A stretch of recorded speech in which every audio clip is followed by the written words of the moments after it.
Welcome to God's 5 Minutes with Pastor Ed Wilson. Reach him at GodsFiveMinutes@gmail.com.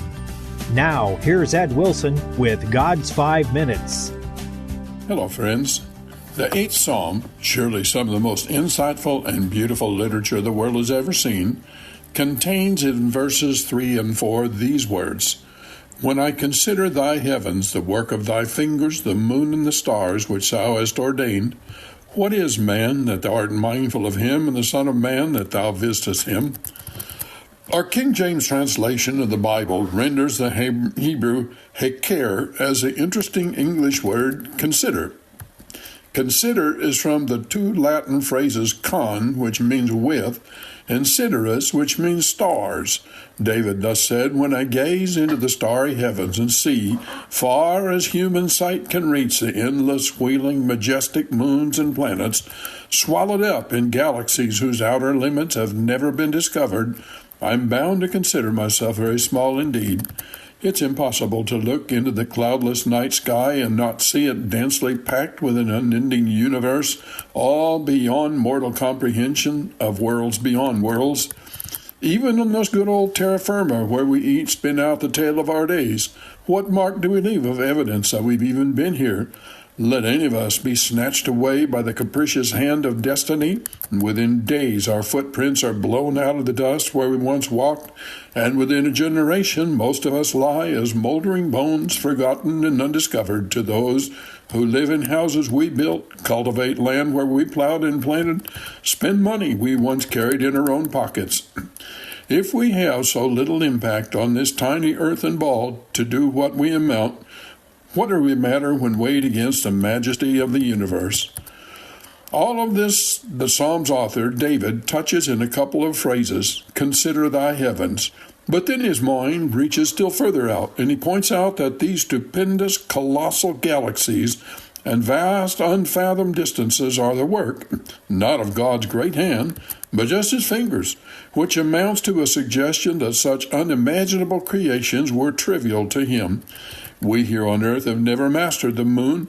It was a huge advance in human capability merely for someone to have shuffled a few steps across its surface before returning to the safety of the mothership. That same moon is one of the least things God created. We can only, with the combined resources of a great nation, contrive to walk a few paces on it. God created it along with so many others of greater dimension, he could lose 1,000,000 or so and their loss would never be felt. Have you ever wondered why God created so much? I don't know either.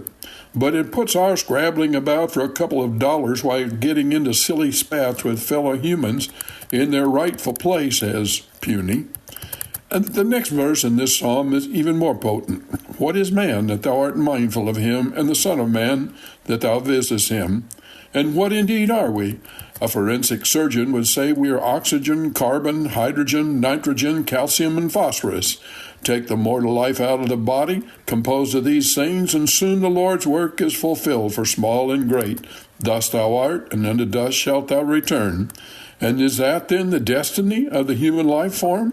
Is that really all there is to this easily ended yet magnificent existence we call life? Surely, surely not. Although we are all so insignificant in the grand scheme of an overwhelming creation, there is in each of us a divine spark, a supernatural something that lifts us above, being like nearly invisible specks of dust, existing only to dance a few moments in the brilliant sun rays of existence. For our littleness was also part of God's divine plan. He has given each of us a body as it pleased him, and we were created for his glory. That divine spark gives dignity to every living soul, to every one of us who now is or ever has been. It is that spark that draws God to us, that against the backdrop of his creation, from smallest quark to greatest exploding nova, it makes us his most important work. Have you talked to him today? You have been listening to God's 5 Minutes with Pastor Ed Wilson.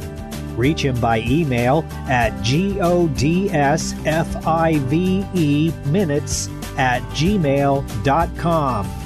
Tune in next time to hear more encouraging thoughts from God's Word on God's 5 Minutes with Pastor Ed Wilson.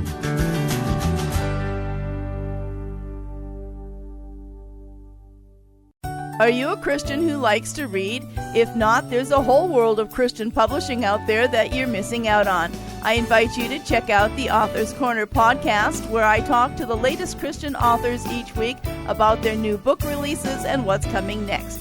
So if you're ready to jumpstart your spiritual growth with the newest books and the authors who write them, check out the Author's Corner podcast with me, Roberta Foster.